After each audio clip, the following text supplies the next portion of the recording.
Saya ucapkan terima kasih atas kehadiran dan kesabaran kita untuk menunggu teman-teman bisa hadir. Dan saya ucapkan terima kasih Pak Arya dari Ombudsman perwakilan NTB yang hadir di tengah-tengah kita. Saya di sini mewakili Bapak Direktur atau Bapak Koordinator Badan Pekerja Somasi NTB untuk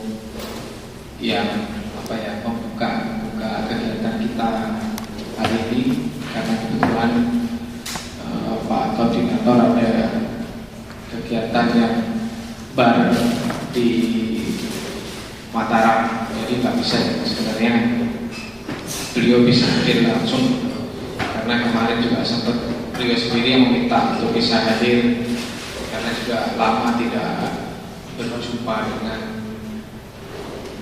Bapak Ibu sekalian, untuk bisa berdiskusi bersama, kita bisa saling bercerita, saling bertukar pengalaman terkait dengan pelayanan publik yang ada di desa kita masing-masing. Karena memang kebetulan pada kegiatan kita hari ini teman-teman Somasi menghajatkan untuk kita akan lebih banyak nanti berdiskusi tentang pelayanan publik yang ada di tingkat desa terutama. Ya, walaupun nanti sampai pelayanan dalam konteks ruang wilayah hukumnya di tingkat kabupaten, maka di tingkat provinsi pun, di tingkat teman-teman atau Bapak Ibu sekalian mengalami itu, silakan saja. Mumpung di tengah-tengah kita hadir Bapak Arya, jadi asisten Ombudsman perwakilan NTB, jadi silakan. Jadi hari ini kita memiliki banyak waktu untuk memeras pengetahuan Pak Arya, memeras pengalaman Pak Arya dalam bagaimana menangani persoalan-persoalan pelayanan publik yang ada di NTB khususnya. Mungkin ada beberapa kasus yang lebih spesifik lagi di Lombok Tengah seperti apa. Nah, saya harap rentang waktu kita selama setengah hari ini benar-benar kita manfaatkan bersama dengan maksimal, agar nanti begitu kita selesai pulang dari kegiatan ini, ada hal yang bisa kita lakukan, ada hal kira-kira yang memerlukan untuk kita tidak lanjuti secara bersama-sama, kira-kira seperti apa, itu nanti di sesi terakhir akan coba kita bicarakan bersama-sama setelah sesi proses diskusi di awal ini. Baik Bapak Ibu sekalian, untuk mempersingkat waktu, saya persilakan pada Pak Arya untuk sedikit memberikan pemanasan kepada kita terkait dengan pelayanan publik. Mungkin Pak Arya bisa memberikan sedikit gambaran terkait dengan pelayanan publik itu seperti apa sih, terus mungkin posisi dari Ombudsman sendiri itu seperti apa, dan sebenarnya kita sebagai warga itu seharusnya seperti apa terkait dengan pelayanan publik itu sendiri. Baik, itu aja mungkin yang bisa saya sampaikan untuk sedikit menghangatkan suasana kita di ruangan yang menurut saya ini agak dingin. Langsung saja saya persilakan waktu pada Pak Arya.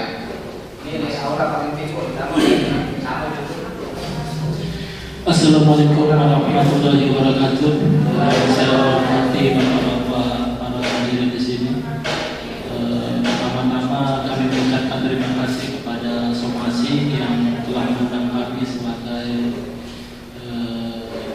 narasumber untuk sharing terkait dengan mekanisme pengaduan penanganan kasus pelayanan publik.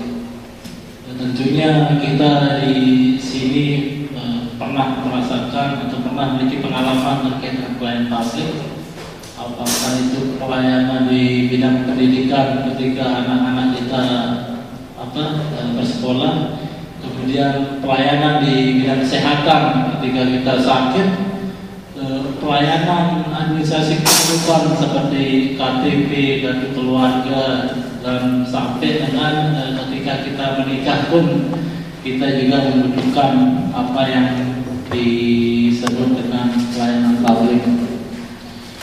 Baik Bapak-Bapak Ibu sebagai pengantar untuk kita berdiskusi, izinkan saya untuk memaparkan beberapa hal terkait dengan mekanisme penanganan kasus pelayanan publik di Provinsi Nusa Tenggara Barat. Nanti kita merujuk kepada atau pengalaman yang ada di beberapa desa yang menjadi acuan kita nanti. Baik ya.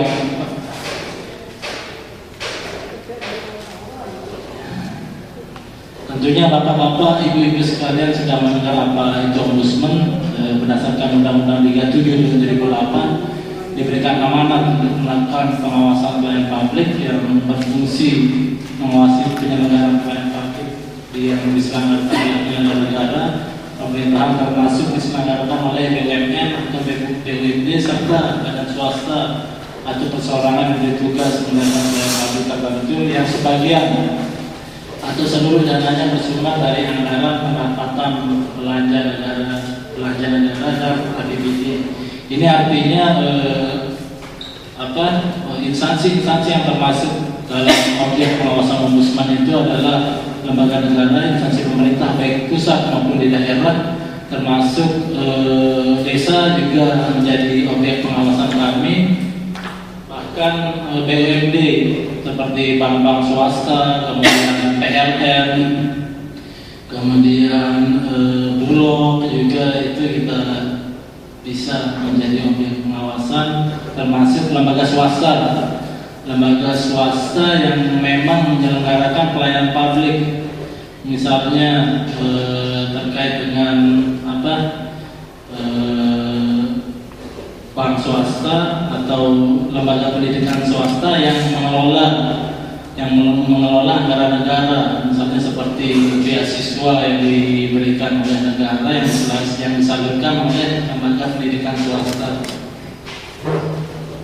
Kemudian dalam Undang-Undang 25 tahun 2009 tentang pelayanan publik itu ada dua bentuk pengawasan. Yang pertama pengawasan internal, ya pengawasan instansi itu sendiri, pengawasan dari atasan langsung, dan pengawasan fungsional. Kemudian yang kedua pengawasan eksternal.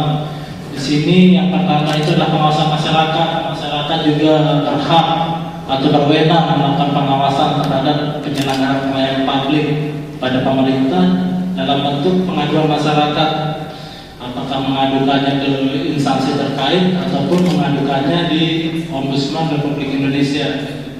Kemudian yang kedua pengawasan oleh Ombudsman, yang ketiga pengawasan oleh DPR, DPRD provinsi, kabupaten atau kota.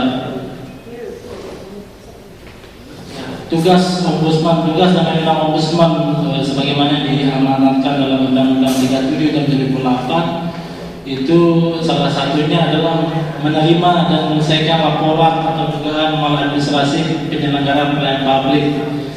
Siapa saja pelapornya? Pelapornya itu bisa dari masyarakat, bisa dari lembaga swadaya masyarakat, lembaga profesi, kemudian dari kuasa hukum juga bisa, dari keluarga korban juga bisa, termasuk dari orang yang mengetahui bahwa di instansi, salah satu instansi itu ada dugaan maladministrasi.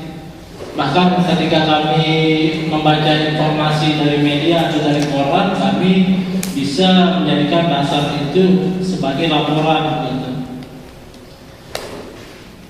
Ya, ini tugas Ombudsman yang diatur dalam pasal 4 Undang-Undang 37 tahun 2008 yang terkait dengan penyelesaian laporan itu ada berapa poin. Yang poin A, kemudian poin B, melakukan pemeriksaan substansi atas laporan. Yang C, menindaklanjuti laporan yang tercakup dalam ruang lingkup kewenangan Ombudsman. Yang D, melakukan investigasi atas prakarsa sendiri terhadap dugaan maladministrasi dalam penyelenggaraan pelayanan publik. Nah, yang poin ini yang kami maksud ketika kami mendapatkan informasi baik dari media atau dari seseorang yang mengetahui bahwa ada atau sedang terjadi dugaan maladministrasi di suatu instansi dalam memberikan pelayanan publik, kami bisa menjadikan dasar itu sebagai investigasi. Misalnya seperti pungutan liar yang kepada pasien yang kesmas di rumah sakit, kemudian pungutan liar kepada siswa-siswa yang ada di sekolah, kemudian pungutan liar kepada masyarakat terkait dengan permohonan administrasi kependudukan di kecamatan atau di Kecamtil. Kami bisa melakukan investigasi berdasarkan informasi atau berita yang ada di media. Yang ini menjadi wewenang Ombudsman dalam menyelesaikan laporan. Ombudsman dapat meminta keterangan secara lisan dan atau tertulis dari pelapor, terlapor atau pihak lain yang terkait mengenai laporan yang disampaikan kepada Ombudsman. Kemudian yang kedua, memeriksa keputusan, surat menyurat atau dokumen lain yang ada pada pelapor atau terlapor untuk mendapatkan kebenaran satu laporan. Meminta klarifikasi dan atau salinan fotokopi dokumen yang diperlukan dari instansi manapun untuk pemeriksaan laporan.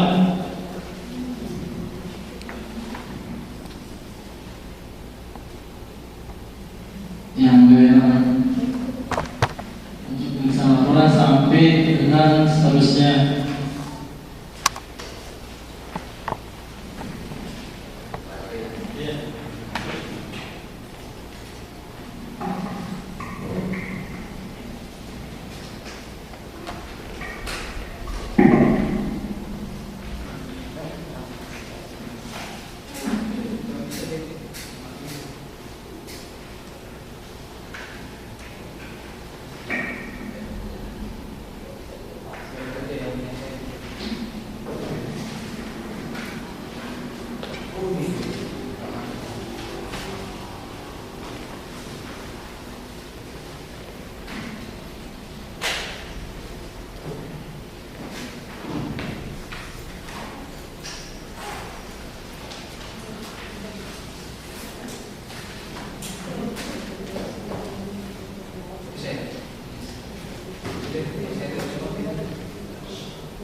Mohon maaf, kita lanjut lagi.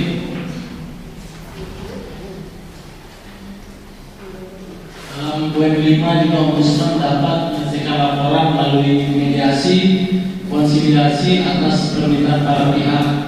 Ini artinya ketika misalnya salah satu pihak baik pelapor atau terlapor minta penyelesaian masalah melalui mediasi, kami akan menindaklanjutinya dengan melakukan mediasi ke beberapa pihak. Dan ini beberapa dari laporan itu kami melakukan mediasi dan itu rata-rata itu berhasil. Kami mediasi seperti laporan dari saudara-saudara kita yang ada di salah satu desa di Lombok Tengah, Desa Nyewok, terkait dengan pemasangan sub, menara sub itu yang kalau kita lewat dari depan dong kelihatan itu terkait kompensasi dan ganti rugi. Nah, pada saat itu masyarakat termasuk dari pihak PLN minta untuk dimediasi terkait dengan penghitungan ganti rugi dan kompensasi. Rumusnya itu seperti apa gitu. Karena pada awal mereka mendapatkan kompensasi itu ditawarkan, mereka anggap bahwa jumlah kompensasi dan ganti rugi itu tidak sesuai dengan bangunan mereka dan tanah mereka yang pas berada di bawah pas menara itu gitu. Dan alhamdulillah kami mediasi di sana, ada berapa sekitar 10 atau 11 warga di sana itu ada solusinya, dan perumusan perhitungan kompensasi itu diubah lagi sehingga sesuai dengan bangunan dan tanah mereka gitu. Ya, next. Nah, ini yang menjadi objek pengawasan Ombudsman Republik Indonesia di dalam pasal 1/3 itu adalah dugaan maladministrasi. Apa yang dimaksud dengan maladministrasi? Itu perilaku atau perbuatan melawan hukum, melampaui wewenang, menggunakan wewenang untuk tujuan lain dari yang menjadi tujuan wewenang tersebut, termasuk kelalaian atau pengabaian kewajiban hukum dalam penyelenggaraan pelayanan publik yang dilakukan oleh penyelenggara negara dan pemerintahan yang menimbulkan kerugian material dan atau imaterial bagi masyarakat atau perseorangan. Nah, ini bentuk-bentuk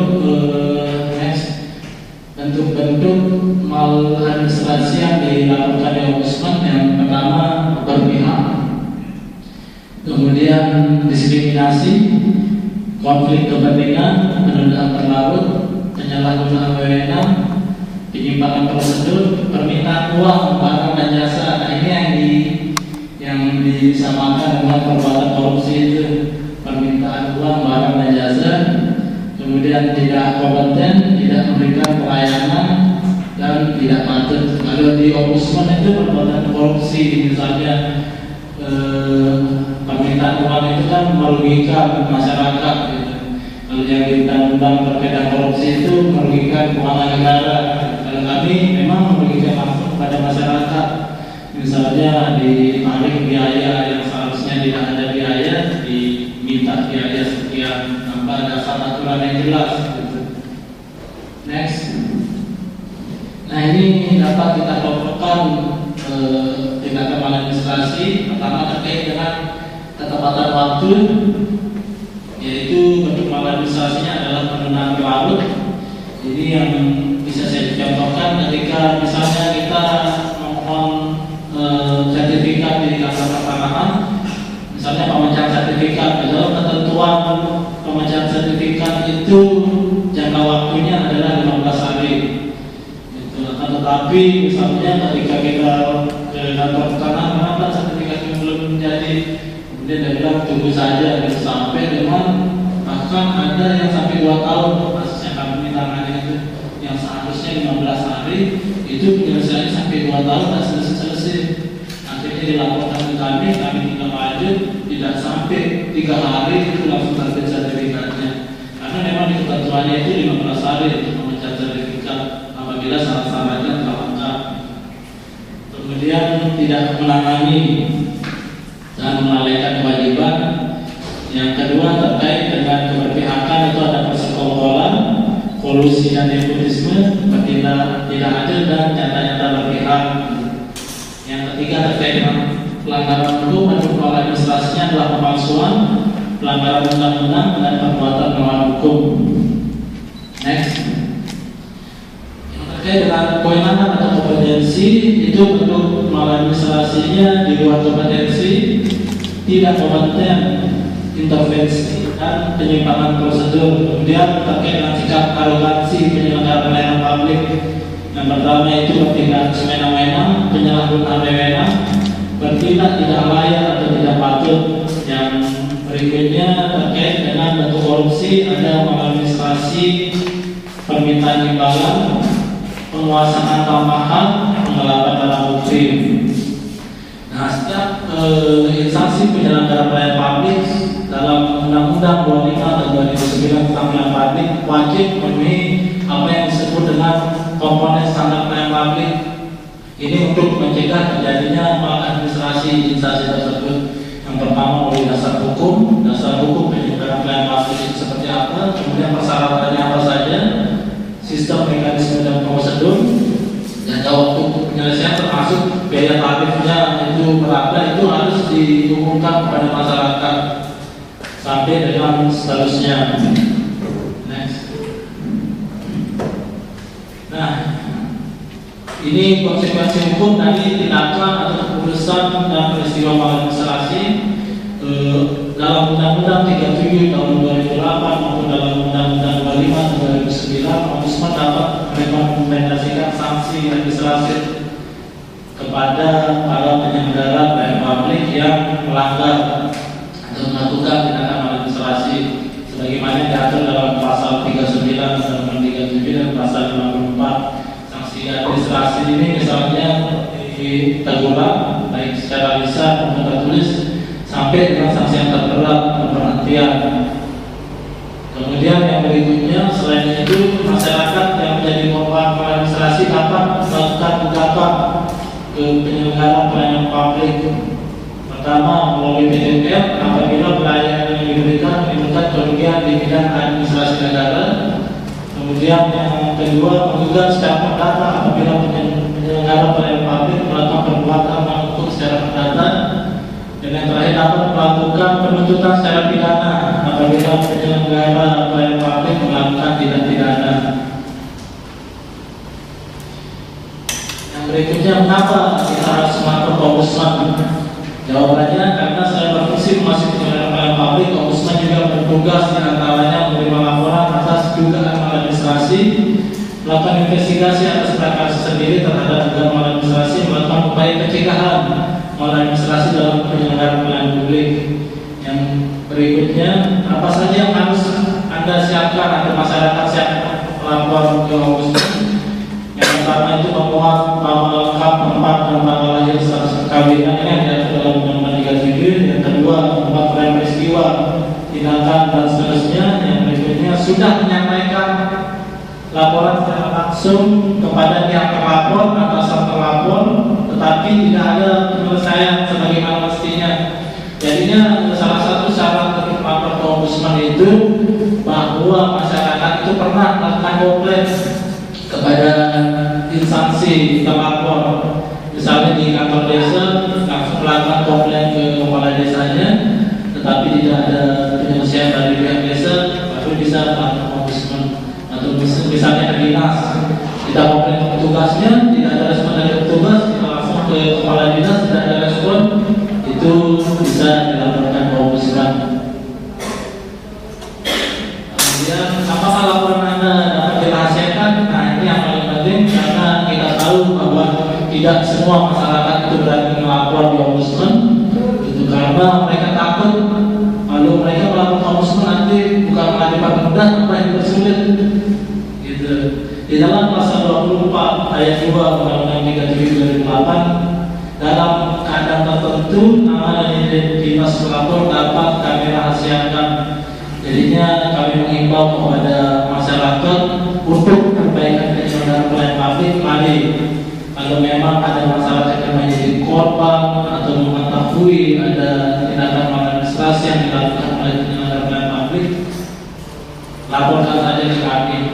Dan kami menjamin bapak-bapak, ibu-ibu sebagai pelapor itu, kami menjamin tidak akan terjadi apa-apa.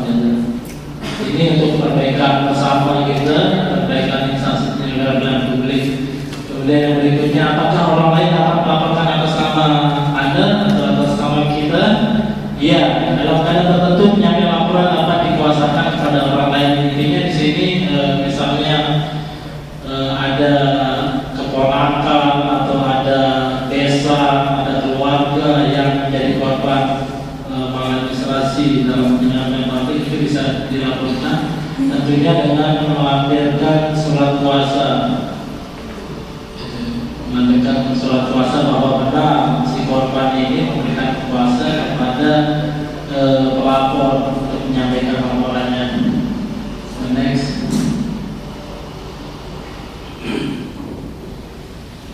Berikutnya, apa yang Ombudsman lakukan dalam periksa dan menyelesaikan laporan? Yang pertama, jika terdapat kekurangan administratif dalam laporan, maka Ombudsman akan memberitahukan secara tertulis dalam waktu waktu 30 hari terhitung sejak menerima surat pemberitahuan dari Ombudsman untuk melengkapi laporan. Misalnya kita melaporkan keluarga kita sebagai korban maladministrasi, kemudian surat kuasanya kurang, maka kami akan memberitahukan kepada pelapor bahwa kami membutuhkan surat kuasa atau data-data pendukung yang terkait dengan laporan masyarakat itu. Karena ini akan membantu kami untuk menindaklanjuti laporan berikutnya dan hal-hal apa saja yang perlu kami lakukan. Apakah kami minta klarifikasi secara langsung atau melakukan investigasi. Ini data-data pelapor sangat penting bagi kami sebagai awal kami untuk menganalisa substansi laporan. Next, bagaimana jika laporan lengkap? Laporan dinyatakan lengkap. Jika laporan lengkap, Ombudsman segera melakukan pemeriksaan substantif dan berdasarkan hasil pemeriksaan substantif, Ombudsman menetapkan pertama tidak berwenang melanjutkan pemeriksaan atau berwenang melanjutkan pemeriksaan. Next. Kemudian apa yang harus melakukan jika berwenang melanjutkan pemeriksaan laporan? Dalam hal Ombudsman berwenang melanjutkan pemeriksaan, maka Ombudsman dapat yang pertama memanggil secara tertulis terhadap saksi, ahli dan atau penerjemah, kemudian meminta penjelasan secara tertulis kepada terlapor dan atau melakukan pemeriksaan lapangan. Yang ketiga, melihat dokumen asli, meminta salinan dokumen yang berkaitan dengan pemeriksaan. Nah, inilah upaya-upaya yang kami lakukan ketika kami berwenang menlanjuti laporan dari masyarakat. Bagaimana jika dalam pemeriksaan ditemukan maladministrasi? Jika laporan diterima dalam hal ditemukan maladministrasi, maka Ombudsman melakukan klarifikasi, investigasi, dan dapat memberikan rekomendasi bila dipandang perlu. Rekomendasi ini keluar bila dipandang perlu. Ini artinya Ombudsman itu dalam menyelesaikan laporan tidak harus menerbitkan rekomendasi. Rekomendasi bagi kami adalah jalan terakhir ketika memang instansi itu benar-benar dalam kesalahan yang sangat fatal dan tidak mau memperbaiki dirinya. Biasa kami, pengalaman kami dalam menyelesaikan laporan itu, kami bahkan di tingkat klarifikasi laporan itu sudah selesai, tingkat mediasi juga sudah selesai, sampai dengan saran perbaikan kepada instansi terlapor. Dari hadirnya Ombudsman di ITB bulan Oktober 2012 sampai dengan saat ini belum satu pun menerbitkan rekomendasi dalam menyelesaikan laporan. Kami lebih mengutamakan pendekatan preventif kepada instansi. Ketika instansi ada itikat baik untuk menyelesaikan laporan itu, maka itu kami hargai dan kami akan melakukan monitoring. Oke, kemudian apa saja yang dimuat dalam rekomendasi? Itu ada 4 poin. Dari uraian tentang laporan yang disampaikan kepada Ombudsman, uraian hasil pemeriksaan, bentuk maladministrasi yang telah terjadi, kemudian terakhir kesimpulan dan pendapat Ombudsman mengenai hal-hal yang perlu dilaksanakan oleh terlapor atau atasan terlapor. Kemudian apakah akibat yang dapat dialami oleh pejabat publik atau penyelenggara pelayanan publik yang menghalangi tugas Ombudsman dalam melakukan pemeriksaan kasus maladministrasi? Bagi setiap orang yang menghalangi Ombudsman melakukan tugas dan wewenangnya dalam proses maladministrasi, maka orang tersebut akan dipidana penjara paling lama 2 tahun atau denda paling banyak 1 miliar. Ini bagi mereka yang menghalang-halangi tugas kami, yang tidak mau memberikan data-data yang kami minta, yang menutup-nutupi informasi, yang tidak mengkooperatif. Kami bisa mendorong ini ke ranah pidana dengan sangkaan bahwa mereka menghalang-halangi tugas dan kerja Ombudsman. Yang berikutnya, apakah Ombudsman memiliki hak istimewa untuk memberantas maladministrasi? Itu jawabannya iya. Yang pertama, Ombudsman memiliki hak imunitas. Jadi dalam pelaksanaan tugas dan wewenangnya, Ombudsman tidak dapat ditangkap, ditahan, diinterogasi, dituntut, atau digugat di tingkat pengadilan. Kemudian Ombudsman dapat meminta bantuan kepada Kepolisian Republik Indonesia untuk menghadirkan terlapor secara paksa apabila telah dipanggil memanggil 3 kali berturut-turut tanpa alasan yang sah, yang disebut dengan subpoena power. Kemudian berikutnya siapapun yang menghalangi tugas ombudsman dalam menginvestigasi dapat dipidana penjara pidana. Yang terakhir, ombudsman dapat melakukan pemeriksaan tanpa pemberitahuan terlebih dahulu kepada pejabat atau instansi yang dilaporkan dengan memperhatikan ketentuan peraturan perundang-undangan. Yang poin 4 ini, ya, yang dalam poin 4 ini kami sering lakukan, kami tiba-tiba langsung datang ke instansi terlapor atau datang ke instansi penyelenggara pelayanan publik tanpa harus memberitahukan kepada mereka bahwa kami akan mengunjungi kantor mereka, bahwa kami akan meminta klarifikasi kepada mereka. Misalnya pada saat itu, taruhlah ketika ada kasus di salah satu rumah sakit itu terkait dengan pengolahan pasien. Pada saat itu juga kami mendapatkan informasi, kami langsung turun ke rumah sakit itu tanpa pemberitahuan kepada pihak rumah sakit. Kami langsung berada di sana dan kami menindaklanjuti laporan masyarakat tersebut. Dan alhamdulillah pada saat itu juga pasien itu langsung diterima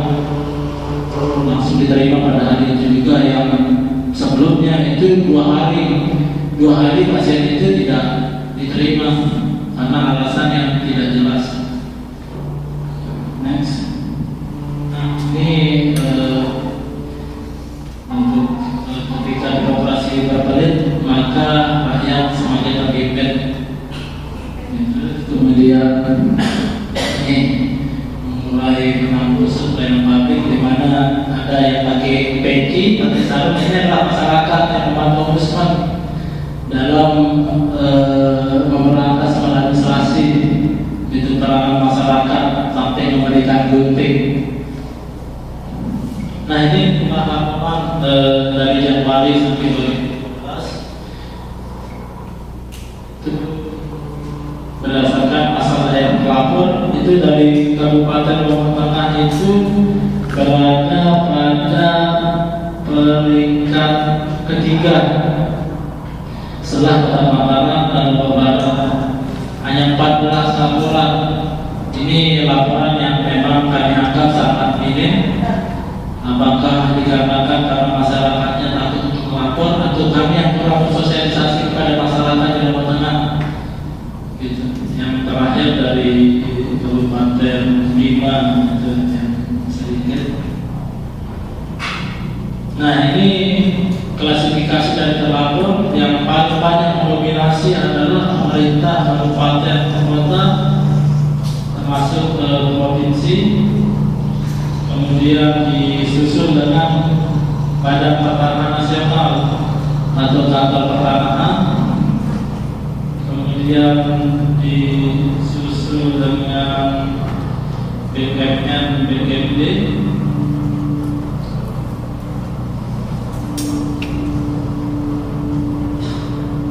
next lagi.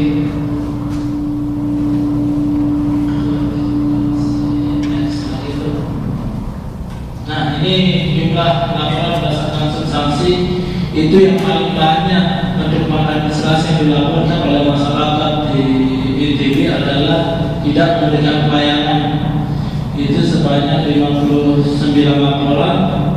Kemudian disusul dengan penyimpangan prosedur 26 laporan. Yang nomor urut ketiga adalah permintaan uang barang dan jasa. Nah, ini yang mendominasi laporan kami. Dan next, ya, diperlukan komitmen bersama sehingga kita dapat mewujudkan pelayanan publik yang prima. Mungkin sekian dari saya. Selanjutnya kita bisa berdiskusi.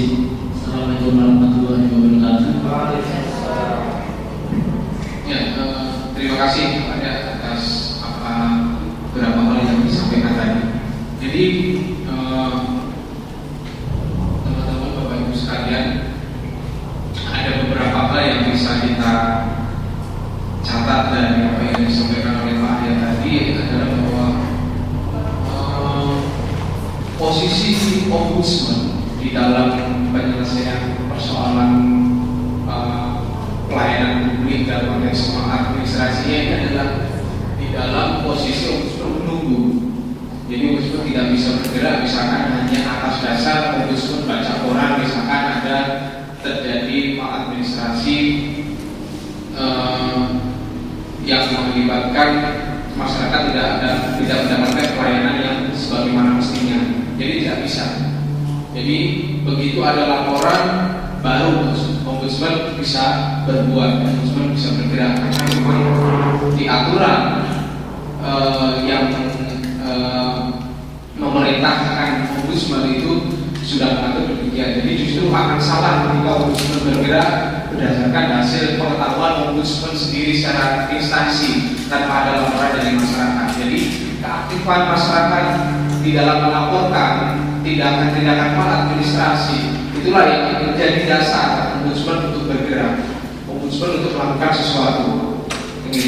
Nah, itu penting ketika menjadi catatan tadi disampaikan juga di Lombok Tengah ternyata baru dari tahun 2013 itu Januari sampai dengan Desember itu baru 14 laporan yang masuk. Berarti kan hanya 14 laporan, hanya 14 yang ditangani oleh ombudsman. Berarti kan begitu logikanya.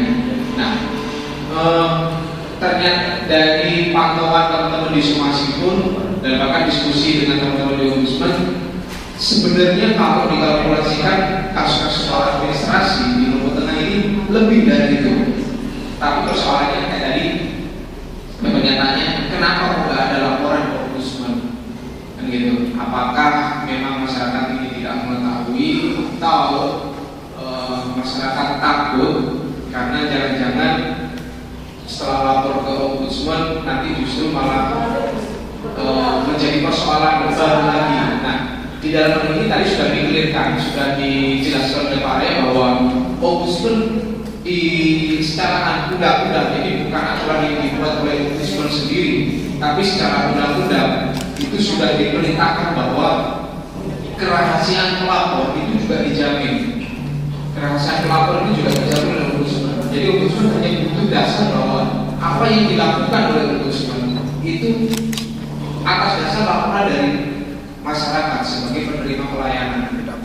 Gitu. Jadi bukan atas dasar semangat ombudsman sendiri untuk memberantas maladministrasi, tidak. Tapi dasarnya dia itu ada pertanggungjawabannya adalah ini loh ada warga yang melapor. Kalaupun misalkan nanti instansi atau lembaga publik yang nanti menjadi target untuk operasinya ombudsman itu mempertanyakan siapa sih orangnya, dijamin. Kalau misalkan nanti namanya itu bocor dan itu bocornya dari ombudsman, ya tinggal kita datangin lagi ombudsmannya, nanti kita tok-tokin gitu. Kalau misalkan bocornya dari ombudsman, kalau kita bisa buktikan dari ombudsman, tapi secara aturan sudah tegas bahwa ombudsman tidak akan membocorkan siapa yang melapor. Hanya ombudsman butuh dasar untuk tidak bergerak itu bahwa ada masyarakat yang melapor. Kalau tidak ada yang melapor, meskipun kasusnya sampai orang jungkir balik sampai katakanlah gedung runtuh atau apa, ombudsman nggak akan bisa berbuat apa-apa, hanya bisa mengelus dada dan menggelengkan kepala saja. Kenapa nggak ada yang melapor? Hanya gitu aja. Yang sekarang kayak beberapa kasus di rumah sakit Raya, nah itu kan muncul di koran itu kan banyak sekali. Nah tapi ombudsman tidak bisa berbuat apa-apa karena yang dibutuhkan ada orang yang melapor dan beberapa syarat-syarat tadi yang harus dilengkapi oleh pelapor itu ada. Jadi ombudsman bergerak enak dan pertanggungjawabannya ombudsman sebagai lembaga negara itu juga enak. Jadi tidak atas dasar kemauan ombudsman sendiri, tapi ada dorongan dari masyarakat. Nah itu penting. Baik, selanjutnya langsung saja saya buka sesi kita akan kayak tadi janji saya. Sesi ini adalah kita sama-sama, saya berharap kita akan memeras pengalaman dari Pak Arya, akan memeras pengetahuan dari Pak Arya terkait dengan maladministrasi, terkait dengan pelayanan publik itu seperti apa, dan beberapa persoalan-persoalan maladministrasi yang sudah ditangani oleh ombudsman itu seperti apa. Ini kesempatan, jadi sebelum nanti waktu berlalu, jangan biarkan Pak Arya itu berhenti untuk berpikir dan berdiskusi dengan kita, karena saya waktunya teman-teman di Ombudsman ini saja sudah dari beberapa minggu yang lalu, baru hari ini sudah 2 kali penundaan sebenarnya kegiatan ini yang harus menghadirkan dari Ombudsman ini. Dan saya pikir sayang waktu kalau kita manfaatkan semaksimal mungkin, karena nanti selesai dari kegiatan ini saya atau teman-teman di Somasi berharap ada sesuatu yang bisa kita lakukan.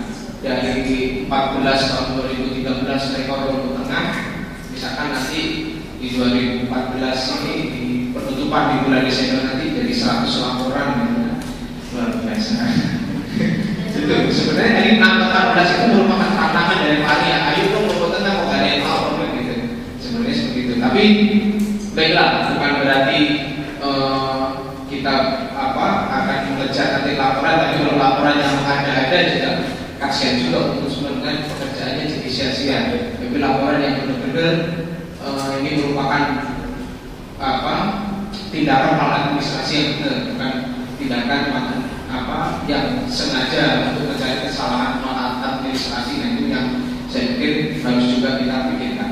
Nah baik, langsung saja saya buka sesi berikutnya untuk diskusi kita yang kiri.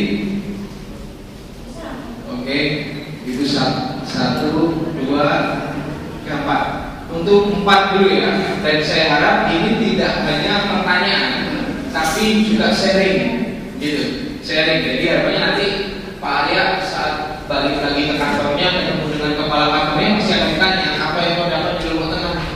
Jadi ada bahan gitu ya. Oke, saya mulai dulu dari sisi. Assalamualaikum warahmatullahi wabarakatuh.